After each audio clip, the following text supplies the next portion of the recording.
Hello guys, तो पिछला lecture में हम लोगों ने वेक्टर अलजेब्रा के बारे में डिस्कस किया था और वेक्टर अलजेब्रा में हम लोग खास करके ट्रायंगल लॉ में एंटर कर चुके थे और मैंने ये भी बताया था कि ट्रायंगल लॉ को हम लोग किस तरह से अप्लाई करते हैं और साथ ही साथ इसका फिजिकल इंटरप्रिटेशन क्या है। इट मीन्स हम लोग ट्रायंगल लॉ क्यों अप्लाई करते हैं, ट्रायंगल लॉ हम लोगों को क्या बताना चाहता है।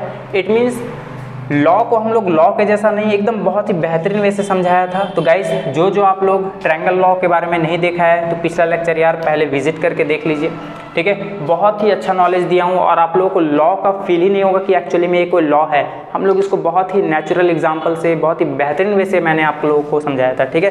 तो गाइस, आज हम लोग इस ट्रायंगल लॉ का मैथमेटिकल फॉर्मूला पे जाने वाले हैं, है ना।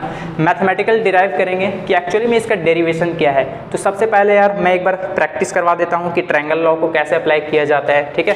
तो साथ ही साथ हम लोग का प्रैक्टिस भी हो जाएगा और साथ ही साथ हम लोग इसको प्रूव भी कर पाएंगे। तो चलिए देखते हैं। सपोज कि मेरे पास दो वेक्टर है ना, एक वेक्टर ए है, ठीक है, एक वेक्टर ए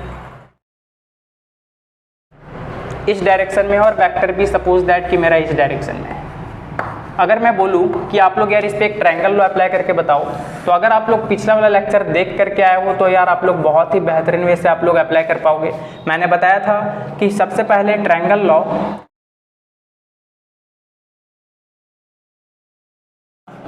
को अप्लाई करने के लिए सबसे पहले आप लोगों को हेड टू टेल ज्वाइन करना पड़ेगा, ठीक है। तो देखिए कैसे करते हैं। मैंने बताया था कि किसी भी वेक्टर को हम लोग पैरेलली शिफ्ट करवा सकते हैं। तो देखिए, है ना, वेक्टर ए तो हमारा इधर था इस डायरेक्शन में और वेक्टर बी जो है देखिए इस डायरेक्शन में। अगर हम लोग इसको पैरेलली शिफ्ट करवा करके अगर इसका हेड टू टेल ज्वाइन करवा दूं तो कुछ हम लोगों का वेक्टर ऐसे दिखने वाला है। देखिए वेक्टर बी, ठीक है। और बताया था कि जो इसका तीसरा साइड होगा, है ना, इस ट्रायंगल का जो तीसरा साइड होगा वही हम लोगों का क्या बताएगा, एक नेट रिजल्टेंट बताएगा जो कि वेक्टर आर के बराबर होगा, जो कि मैं बताऊं कि vector A plus vector B के बराबर होगा, ठीक है। और वो भी ऑपोजिट डायरेक्शन में, वेक्टर ए इधर है, वेक्टर बी इधर, तो वेक्टर आर इधर ना हो करके है ना, ऑपोजिट सेंस डायरेक्शन मतलब इस और होगा, ठीक है। और मैंने ये भी बताया था कि ये जो हम लोग डायरेक्टली ऐड कर रहे हैं वो डायरेक्टली यार एडिशन नहीं होता है। ये तो हम लोग लिख रहे हैं अभी ऐसा, लेकिन इसका एक्चुअल मीनिंग ऐसा नहीं है। इसलिए बोलता हूँ गाइस कि आप लोग पिछला लेक्चर देख करके आए कीजिए। हर तरह का नॉलेज जो है हर वीडियो में प्रैक्टिस नहीं करवाया जा सकता है क्योंकि वीडियो बहुत ही ज़्यादा लेंदी हो जाएगा, इसलिए, ठीक है। तो यार मैंने ट्रायंगल लॉ अप्लाई करने सिखा दिया, लेकिन मैं बार बार बोल रहा हूँ कि एक बार आप लोग ट्रायंगल लॉ का पिछला वाला लेक्चर को जा करके विजिट कर लीजिए ताकि आप लोगों को बहुत ही बेहतरीन वे से समझ में आ पाए। चलिए आगे बढ़ते हैं। देखिए, है ना, अगर इसको मुझे प्रूफ करना है ना, डिराइव करना है, तो इसके लिए मुझे कुछ कंस्ट्रक्शन करना पड़ेगा। तो इसको मैं आगे बढ़ाया और सपोज दैट कि यहाँ से मैंने एक परपेंडिकुलर डाला जो कि नाम दे देता हूँ, ये O है, ये P है और ये रहा N और ये रहा M, नाम दे दिया यहाँ पर, ठीक है। अब देखिए ध्यान से, हम लोग का जितना भी वेक्टर है ना, सभी वेक्टर का हम लोग को मैग्नीट्यूड का जरूरत पड़ेगा डेरिवेशन में। तो चलिए सबका मैग्नीट्यूड लिख लेते हैं एक बार। देखिए OP वेक्टर का जो मैग्नीट्यूड है, OP अगर लिखना चाहूँ तो ये चूंकि R वेक्टर है तो R वेक्टर का मैग्नीट्यूड का सिंबल हम लोग ऐसे लिखते हैं ना, तो इसको ऐसे ना लिख करके हम लोग सिर्फ नॉर्मली R लिखेंगे, ठीक है। अब देखिए अगला OM वेक्टर है। अगर OM का मैग्नीट्यूड लिखना चाहूँ तो कितना है बताइए, वेक्टर A का मैग्नीट्यूड ऐसे लिखेंगे, लेकिन हम लोग सिंपली ये लिखने वाले हैं। अगला MP वेक्टर का मैग्नीट्यूड B वेक्टर से दिखाएंगे, क्योंकि B वेक्टर है इसका, तो मैग्नीट्यूड सिर्फ और सिर्फ हम लोग B लिखेंगे, ठीक है। चलिए इतना तक तो आप लोगों को समझ में आ गया बहुत ही बेहतरीन वे से। अब देखिए कुछ और, यहाँ पर क्या है ना, इसका एंगल मैं मान लेता हूँ अल्फा है और इसका एंगल है थीटा, ठीक है। चलिए अब देखिए, इसका डिराइव करने के लिए सबसे पहले हम लोग PON ट्रायंगल में बात करेंगे। In triangle PON, in triangle PON, और यहाँ पर हम लोग पाइथागोरस थ्योरम अप्लाई करने वाले हैं, है ना, यूजिंग पाइथागोरस थ्योरम।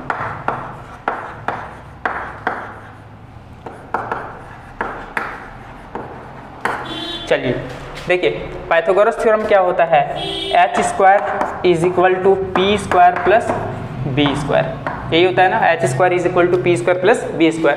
तो देखिए अगर हम बात करें PON ट्रायंगल में, तो देखिए राइट एंगल यहाँ पर बन रहा है तो हाइपोटेनस उसका अपोजिट साइड वाला होगा। इट मीन्स OP तुम आपका साइड हो जाएगा हाइपोटेनस और ये हो गया PN परपेंडिकुलर और ON हो जाएगा आपका बेस। तो चलिए कैसे लिखेंगे बताइए, OP का स्क्वायर = P² बोले तो PN का स्क्वायर प्लस बी बेस कौन है बताइए ओ एन, चूंकि ओ एन का स्क्वायर। बताइए ओ पी, जिसका मैग्नीट्यूड पता है हम लोग लिख देते हैं। ओ पी कौन है बताइए आर है, तो मैं लिखूंगा R square is equal to P N. देखिए पी एन तो नहीं पता तो छोड़ दीजिए पी एन का वैल्यू, तो P N square plus O N. देखिए ओ एन हमारा ये है, हाँ पूरा ओ एन तो हमको नहीं पता लेकिन ओ एम पता है, तो क्या मैं ओ एन को तोड़ के O M plus M N लिख सकता हूँ? बिल्कुल लिख सकता हूँ। तो कैसे लिखूंगा बताइए ओ एन को? O M plus M N का होल स्क्वायर। तो R square is equal to P N square तो रहने दीजिए plus O M plus M N, it means A plus B का होल स्क्वायर बन रहा है। क्या होता है formula? A square plus B square plus 2ab। तो चलिए तोड़ते हैं। A square it means O M का square plus B square means M N का स्क्वायर प्लस 2ab बोले तो 2 into O M into M N. ठीक है, ये रहा हमारा। अभी देखिए एक स्टेप और लिख लेते हैं। R square is equal to, जिसका इसका वैल्यू पता है लिख लीजिए, है ना। पी एन का वैल्यू पता है क्या? नहीं, तो छोड़ दीजिए। ओ एम का पता है? हाँ पता है, ए स्क्वायर है। एम एन का पता है क्या? नहीं पता, तो छोड़ दीजिए M N square plus 2 O M और एम एन का। देखिए ओ एम तो हमारा वेक्टर ए था तो इसका मैग्नीट्यूड ए माने हैं, तो 2 into 2a into O M तो पता लिख दिया ओ एम का वैल्यू ए, लेकिन एम एन नहीं पता तो एम एन के जगह में एम एन ही छोड़ दीजिए। यही रहा मेरा इक्वेशन नंबर 1। ठीक है, तो चलिए यहाँ तक तो समझ में आ गया आप लोगों को। अब देखिए ध्यान से देखिए, है ना, बहुत ही बेहतरीन वे से कि अगर हम लोग यही तो रिजल्टेंट निकालना चाहते थे हम लोग, जो कि हम लोग का बहुत ही इजी वे में निकल गया, लेकिन निकला नहीं है। अभी देखिए ध्यान से, पी एन अननोन है, एम एन अननोन है, एम एन, इट मीन्स कुल मिलाकर के देखा जाए तो पी एन और एम एन का वैल्यू अगर हम लोग किसी भी तरह फाइंड आउट करके यहाँ अगर सब्स्टिट्यूट कर दिया जाए तो जो हम लोग का रिजल्टेंट निकलेगा वो इजीली कैलकुलेट हो जाएगा। तो थोड़ा ध्यान दीजिए कि ये पी एन और एम एन है क्या, थोड़ा डायग्राम में देख करके जज कीजिए कि पी एन और एम एन क्या है। देखिए पी एन मेरा ये साइड है और एम एन ये है, इट मीन्स ये छोटा सा ट्रायंगल का ही 2 पार्ट है। दिख रहा है आप लोगों को? पी एन और एम एन क्या है आपका? इस छोटे से ट्रायंगल का पार्ट है। तो चलिए हम लोग इसी ट्रायंगल पे वर्क करते हैं, in triangle P M N. ठीक है, पी एम एन दिख रहा है। तो देखिए हमको एक बार अगर पी एन को फाइंड आउट करना है तो देखिए इन दोनों का रेशियो लेंगे, क्योंकि एक हमको पी एम पता है वैल्यू, बी है इसका मैग्नीट्यूड, तो इन दोनों का रेशियो देख बताइए क्या होगा? साइन थीटा ले सकते हैं। पी और एच का रेशियो लेना पड़ेगा या फिर एच और पी का, तो आप लोग या तो साइन थीटा यूज कीजिए या फिर कॉसेक थीटा यूज कीजिए। तो हम लोग इजीली के लिए साइन थीटा ही लेते हैं। पी बाई एच बोले तो पी एन बाई हाइपोटेनस कौन है बताइए? पी एम, और जिसका मैग्नीट्यूड है बी, तो बी लिख दिया मैंने। तो यहाँ से आप लोग पी एन का वैल्यू फाइंड आउट कर सकते हो। बी डिवाइड में उधर जाकर के मल्टीप्लाई में, तो बी साइन थीटा। अब देखिए इसी ट्रायंगल में अगर हम लोग ये एम एन का वैल्यू फाइंड आउट करना चाहें तो एम एन और ये बी का रेशियो लेना पड़ेगा, इट मीन्स बी और एच का रेशियो लेना पड़ेगा। किसका होता है बी और एच, या एच और बी का? या तो कॉस अप्लाई कर लीजिए या फिर सेक अप्लाई कर लीजिए, है ना। तो चलिए हम लोग इस पर कॉस अप्लाई कर लेते हैं, कॉस थीटा। तो कॉस थीटा जैसे ही अप्लाई करूंगा, बी बाई एच बोले तो एम एन, हाइपोटेनस है बी, तो बी हो गया। तो बताइए यहाँ से आप लोग एम एन का वैल्यू यार बहुत ही इजीली कैलकुलेट कर पाओगे, B cos theta. B divide में था, उधर जाकर के मल्टीप्लाई में हो गया। अब देखिए जो हमारा अननोन वैल्यू था पी एन और एम एन, उसका वैल्यू बहुत ही इजीली कैलकुलेट कर लिया मैंने, है ना। फिर मैं क्या करूँगा बताइए, इस इक्वेशन में सब्स्टिट्यूट कर दूंगा। पी एन का वैल्यू क्या लिखूंगा? B sine theta, B sine theta, चूँकि स्क्वायर था तो स्क्वायर हो जाएगा, प्लस ए स्क्वायर था, प्लस एम एन की जगह क्या पुट करूँगा? बी कॉस थीटा, और चूंकि एम एन का स्क्वायर है तो इसलिए इसका भी स्क्वायर हो जाएगा। 2a एम एन का वैल्यू देखिए बी कॉस थीटा, तो पुट कर दूंगा बी कॉस थीटा। बस कितना सिंपल है। अब बताइए आर स्क्वायर, इसका वैल्यू सॉल्व कीजिए, ये क्या हो जाएगा? B square sine square theta plus A square तो था, प्लस ये क्या बन जाएगा? B square cos square theta plus 2ab cos theta. कितना बेहतरीन वे है। देखिए अगला R square is equal to A square को पहले लिख लीजिए, प्लस ये देखिए B square sine square theta, plus ये बताइए ये क्या लिखेंगे? B square cos square theta plus 2ab cos theta. अब देखिए ध्यान से, इन दोनों से अगर मैं बी स्क्वायर कॉमन ले लूँ तो sine square theta plus cos square theta बनेगा। ठीक है, तो आर का अगर मैं वैल्यू लिखूँ डायरेक्टली, चूंकि स्क्वायर है तो उधर जाकर के अंडर रूट हो जाएगा। ठीक है, अंडर रूट क्या बनेगा बताइए? ए स्क्वायर तो है ही हमारा, प्लस इन दोनों से अगर बी स्क्वायर कॉमन ले लूँ तो sine square theta plus cos square theta का जो वैल्यू होता है 1 होता है। It means B square into 1 कितना बन जाएगा, बी स्क्वायर प्लस ये 2ab कॉस थीटा रहेगा, 2ab कॉस थीटा। तो देखिए कितना बेहतरीन वे से हम लोग इसका नेट रिजल्टेंट को फाइंड आउट कर पाए। तो गाइस यही है हम लोग का नेट रिजल्टेंट। लेकिन मैंने बताया था कि जब भी कोई पार्टिकल्स पे अगर दो फोर्स लगे, मान लीजिए एक फोर्स इधर लग रहा है F1 फोर्स और एक फोर्स लग रहा है इधर F2 फोर्स, तो मैंने बताया था कि इसको डायरेक्टली ऐड नहीं कर सकते हैं, वही है गाइस। तो अगर हम लोग इसको दो फोर्स अप्लाई कर रहे हैं कुछ एंगल पे, तो हम लोग यहाँ लिख तो रहे हैं a प्लस बी, लेकिन ये डायरेक्टली एडिशन नहीं होगा। हम लोग अब एडिशन कैसे करेंगे, इस मैथमेटिकल डेरिवेशन से करेंगे जो हम लोग अभी फाइंड आउट किए। यानी नेट रिजल्टेंट निकालने के लिए हम लोग का एक जनरलाइज्ड फार्मूला क्या निकल करके आया, A square plus B square plus 2ab cos theta, वो भी अंडर रूट में, ठीक है। लेकिन मैं ये भी बताया था कि उस पार्टिकल पे जो अगर कुछ एंगल पे फोर्स लगे तो जो नेट रिजल्टेंट किस और जाएगा, उसका डायरेक्शन क्या होगा। तो मैंने बताया था कि उन दोनों फोर्सेस के कहीं ना कहीं बीच में ही लाई करेगा, ये तो फिक्स है। लेकिन कौन सा एंगल होगा सही, वो तो पता नहीं है ना, क्या ये सही है या ये सही है या ये सही है। तो परफेक्ट जजमेंट लेने के लिए देखिए ये जो रिजल्टेंट है वो कितना एंगल फॉर्म कर रहा है, उसको अगर हम लोग को फाइंड आउट करना है फॉर डायरेक्शन, है ना, फॉर डायरेक्शन। अगर डायरेक्शन के लिए अगर हमको फाइंड आउट करना है तो ये अल्फा एंगल हमको फाइंड आउट करना पड़ेगा। तो कैसे फाइंड आउट करेंगे, देखिए तो ये इस ट्रायंगल में अगर हम लोग tan अल्फा फाइंड आउट कर दें, इन ट्रायंगल PON में, है ना, ट्रायंगल PON में अगर हम लोग tan अल्फा फाइंड आउट कर दो तो P बाई बी परपेंडिकुलर कौन होगा बताइए, PN बाई बेस कौन है बता दीजिए, ON।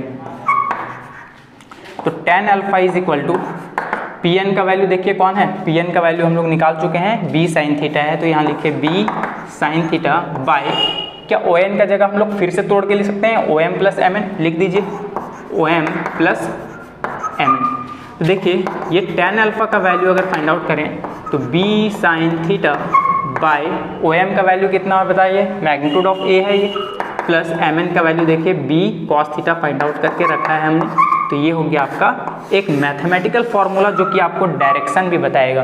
क्योंकि हम लोग पढ़ रहे हैं वेक्टर अलजेब्रा, और वेक्टर अलजेब्रा में हम लोग को पता है कि यार मैग्नीट्यूड भी चाहिए और डायरेक्शन भी चाहिए, क्योंकि वेक्टर में दो क्वांटिटी दोनों चीज़ डिफाइन होता है, मैग्नीट्यूड प्लस डायरेक्शन।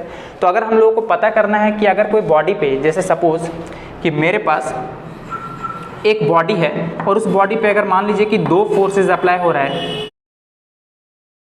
एक F1 फोर्स और एक F2 फोर्स, वो भी कुछ एंगल में, ठीक है। तो इसको हम लोग ना ही डायरेक्टली ऐड कर सकते हैं और ना ही सब्ट्रैक्ट कर सकते हैं, क्योंकि ये ना ही सेम डायरेक्शन में है और ना ही ऑपोजिट डायरेक्शन में है, ठीक है। तो इसका हम लोग एक मैथमेटिकल फार्मूला इस तरीके से एडिशन करेंगे, है ना। हम लोग यहाँ पर डायरेक्टली तो दिखा रहे हैं कि वो a प्लस बी होगा, लेकिन वो डायरेक्टली a प्लस बी नहीं करना है ना, हम लोग इसको इस तरीके से ऐड करेंगे, क्योंकि यहाँ पर कुछ एंगल फॉर्म कर रहा है दोनों फोर्सेस के बीच में। अगर सेम डायरेक्शन में होता तो ऐड कर देते हैं, ऑपोजिट डायरेक्शन में होता तो सब्ट्रैक्ट कर देते हैं, लेकिन ऐसा कुछ नहीं है, कुछ एंगल में है, इसलिए हम लोग ये मैथमेटिकल फार्मूला को डिराइव करना पड़ा, एक जनरलाइज फार्मूला। लेकिन अगर मैं बताया था ना ये भी कि अगर इन दोनों फोर्सेस के बीच में ही कहीं ना कहीं नेट रिजल्टेंट आएगा, तो एक्चुअली में उसका एंगल कौन सा सही होगा वो हम लोग इस डायरेक्शन के मदद से सॉल्व करेंगे, ठीक है। तो गाइस इसे जल्दी से नोट कर लें, फिर आगे हम लोग पॉलीगन लॉ और पैरेललोग्राम लॉ के बारे में डिस्कस करने वाले हैं, और वो आगे चल करके आपको मैं बताऊंगा एक चीज़। लेकिन फिर भी एक बार मैं डिफाइन कर देता हूँ ताकि आप लोगों को समझ में आ जाए। चाहे यार आप लोग ट्रायंगल लॉ अप्लाई करो या फिर पैरेललोग्राम लॉ अप्लाई करो, दोनों लॉ तो अलग अलग बताता है बात, लेकिन जो वैल्यू, जो इफेक्ट है ना, एक्चुअली में दोनों का रिजल्ट जो है दोनों में सेम ही आने वाला है। चाहे आप लोग ट्रायंगल लॉ अप्लाई कर लो या फिर पैरेललोग्राम लॉ अप्लाई कर लो, भले लॉ अलग अलग बोल रहा है, रूल्स अलग अलग दे रहा है निकालने का, लेकिन जो फाइंड आउट होगा ना, जो फाइनल रिजल्ट आएगा वो दोनों में सेम ही आएगा। चाहे आप लोग नेट मैग्नीट्यूड के बारे में बात करो या फिर डायरेक्शन के बारे में बात करो, तो आप लोगों को समझ में आएगा कि नहीं, दोनों का फॉर्मूला तो सेम ही डिराइव हुआ है, लेकिन लॉ अलग अलग है, ठीक है। तो हम लोग पैरेललोग्राम लॉ के बारे में जब डिस्कस करेंगे तो आप लोगों को बहुत ही बेहतरीन वे से मैं समझाऊंगा, लेकिन फिलहाल के लिए आप लोग अभी यहाँ नोट कर लीजिए। तो गाइज आज के लिए इतना ही, थैंक यू।